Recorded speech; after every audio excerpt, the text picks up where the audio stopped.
আমরা জানবো রাম নামের মাহাত্ম্য। তবে রাম নামের মাহাত্ম্য জানার আগে 22শে জানুয়ারি অর্থাৎ কাল উদ্বোধন হয়ে যাওয়ার রাম মন্দিরের মাহাত্ম্যের কথাটা আমরা কিছু আগে জেনে নিই। তাহলে চলুন শুরু করা যাক। 22শে জানুয়ারি অর্থাৎ কাল উদ্বোধন হয়ে গেল রাম মন্দির অর্থাৎ রামলালা মূর্তি। রাম মন্দির হলো ভারতের উত্তরপ্রদেশ রাজ্যের অযোধ্যায় নির্মাণিত একটি হিন্দু মন্দির। এটি রাম জন্মভূমিতে অবস্থিত, যা হিন্দু ধর্ম বিশ্বাসীদের মতে হিন্দু ধর্মের অন্যতম প্রধান দেবতা রামের জন্মস্থান।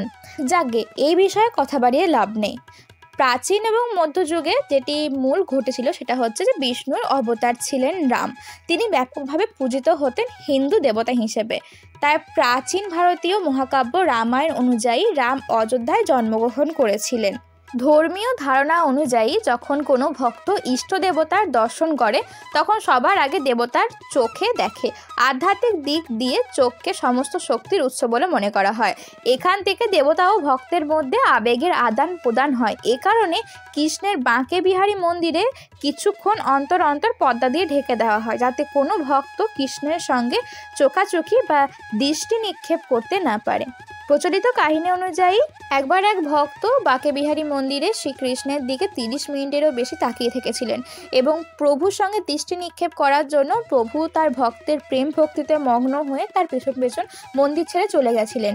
এই জন্য তারপর থেকে প্রত্যেকটি মন্দিরে মূর্তিতে প্রাণ প্রতিষ্ঠা হওয়ার আগে তার চক্ষু বেঁধে রাখা হয়। এবার আসি রাম নামের মাহাত্ম্যতে। বিভিন্ন পৌরাণিক কথা বা রামায়ণের উত্তরকাণ্ড অনুসারে দেবর্ষি নারদ মুনি প্রজাপতি ব্রহ্মার কাছে গিয়ে বললেন, পিতা রাম নামের মাহাত্ম্য কি? ব্রহ্মা বললেন, পুত্র, লঙ্কার যুদ্ধে একবার রাম নাম অবহেলা ভরে স্মরণ মাত্রই রাক্ষসেরা দেহান্তে দিব্য শরীর প্রাপ্ত করে মোক্ষ লাভ করেছে। ইহা তুমি দেখেছ। এরপরেও এই প্রশ্ন কেন পুত্র? রাম নাম তারক ব্রহ্ম নাম। অবহেলা করে নিলেও এই নাম মোক্ষ প্রদান করে।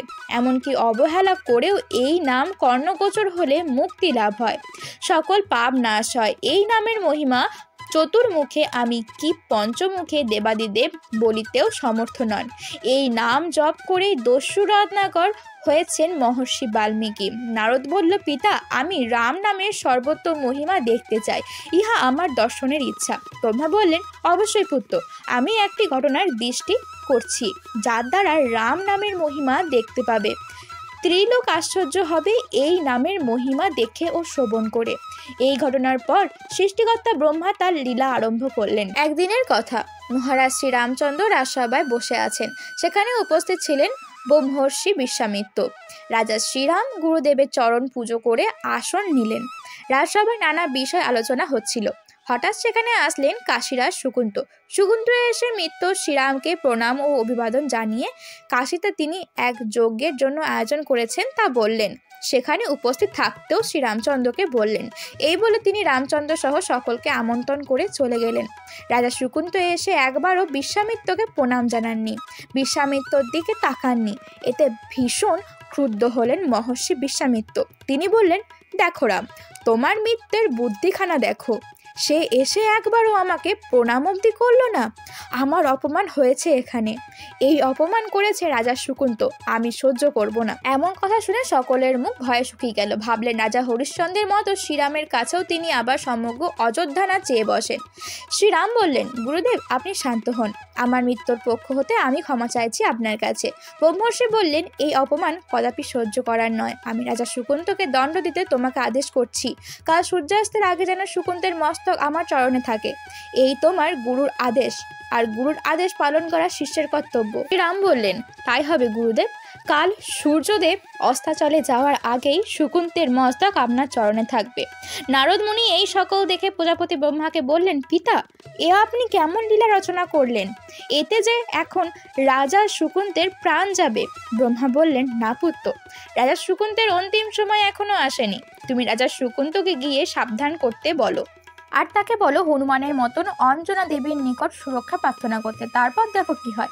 নারদ মুনি সেই মতন এসে রাজা শকুন্তকে সব বললেন। রাজা শকুন্ত শুনে ভয়ে কাঁপতে লাগলেন।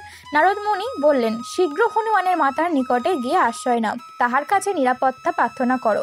অন্যথায় শ্রীরামের বাণে তোমার মস্তক ছেদ হবে। রাজা শকুন্ত তখন হনুমানের রাজ্যে গেলেন। সেই সময় অঞ্জনা দেবী শিব পুজো করছিলেন। তখন রাজা শকুন্ত নতজানু হয়ে অঞ্জনা দেবীকে প্রণাম করে বললেন, মা, আমি আপনার সন্তান, কৃপা করে আমার প্রাণ রক্ষা করুন। অঞ্জনা দেবী বললেন, কে তুমি বাছা? কেন তোমার এত মৃত্যু ভয়? মায়ের কাছে এসেছো তখন আর ভয় নেই। অঞ্জনা দেবী রাজা শকুন্তকে পুত্র জ্ঞানে আশ্রয় দিলেন।